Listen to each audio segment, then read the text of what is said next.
Rokia, de mon point de vue, c'est l'histoire d'une femme avec son fils. Elle est accusée à la sorcellerie parce que son indépendance dérange, justement. Les gens pensent que je suis possédée, mais je crois que je suis juste en colère. Elle a une grande gueule et elle est justement une héroïne grise. Ça peut être même antipathique et c'est ça qui m'intéresse aussi beaucoup parce qu'elle est ni blanc ni noir, elle est un personnage singulier. À un moment donné, son mari, joué par Jérémy Ferrari, il vient et il dit « Prends cette bague, je vais t'aider ». Elle dit « Je préfère de mourir que retourner avec toi ». Et ça, je crois, dans notre monde, on a besoin de plus en plus de courage, des gens qui provoquent et veulent vivre la vérité et la liberté, et pas céder, pas trahir soi-même, parce que ça, c'est le plus grand trahison qu'on peut faire dans notre vie, je crois. Moi, des fois, je me demande si c'est les rôles qui nous choisissent ou c'est nous qui on choisit les rôles. Moi, je choisis plutôt mes projets très intuitivement. Et quand j'ai lu le scénario, c'était justement le rythme de scénario qui m'a beaucoup frappée. Parce que même en lisant le scénario, le rythme était assez... À la fin, j'étais étouffée. Et à la fin de regarder le film, justement, on est épuisé de rythme. Il y a un grand crescendo qui tombe jamais.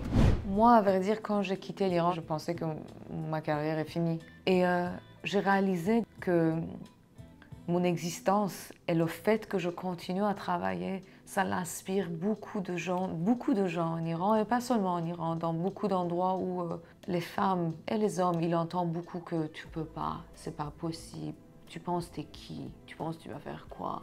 Et j'ai réalisé que waouh, mon existence artistique justement, le fait que je travaille, le fait que je suis pas morte justement, c'est ça qui était le plus grand menace pour le régime. Parce qu'eux, ils pensaient que je vais partir et je vais être finie. Exister pour résister. Là, je dois dire qu'avec Génération Z en Iran, c'est moi qui j'apprends d'eux. Ils sont vraiment braves.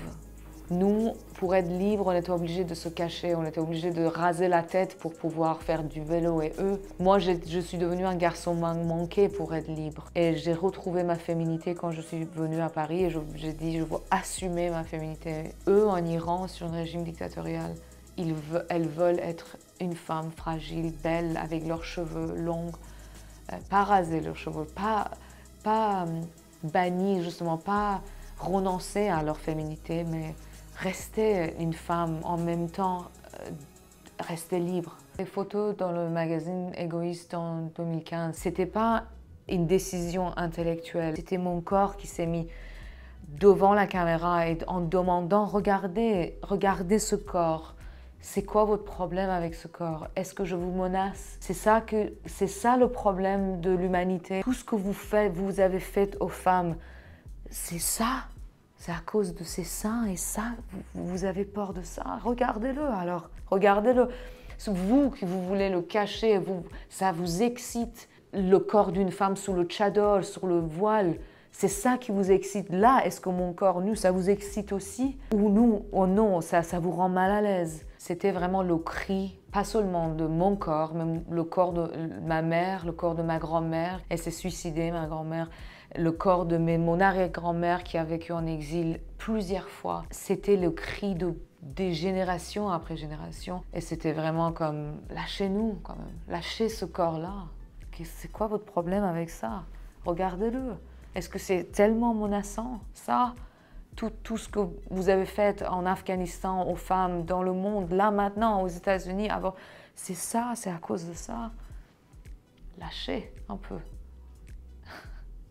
À un moment donné, quand je postais seulement les choses d'Iran l'année dernière, la première fois que je voulais poster quelque chose de professionnel, je ne savais pas comment faire. Je ne savais pas comment, là, je vais poster un affiche de film comme après tout ce qui se passe, les gens morts, condamnés à la mort. Et finalement, je me suis rendu compte qu'ils peuvent exister l'un à côté de l'autre. J'ai continué à tourner, à faire des films, à faire de la musique, en même temps que j'ai continué à être l'écho de voix des gens en Iran. En fait, je ne peux pas séparer l'Iran. En fait, ce qui se passe, cette bataille-là des femmes de ma vie personnelle. Après moi, il y a beaucoup de femmes, beaucoup d'actrices qui sont parties d'Iran. Après moi, ils ont passé une loi Golshifteh, où les artistes, quand ils veulent travailler en dehors d'Iran, il faut qu'ils donnent les reportages à la service secret iranien. Moi, je ne peux pas dire que je n'ai pas d'espoir, parce que quand on a de l'espoir, on peut être déçu. Moi, je suis sûre que l'Iran va être free, va être libre un jour. Ça, je suis sûre de ça. Je n'ai pas besoin d'être désespérée. Je suis sûre que là, on est en train de marcher on va vers une destination et on marche. On ne sait pas quand on va arriver à la destination, mais tant qu'on marche tous les jours, on s'approche. On ne peut pas penser à la sommet, parce que tant qu'on marche, on gagne. Avec chaque pas, on gagne. Avec chaque fille qui ne porte pas le voile, on gagne. Avec chaque personne qui n'est pas exécutée, on gagne. Avec chaque mur qu'on casse, on gagne.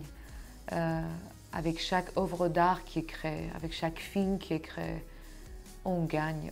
Et ça, c'est le sommet de l'humanité, quand on ne cède pas à la condition dans laquelle on est et on va jusqu'au bout de notre conviction. Ça veut dire qu'on ne lâche pas,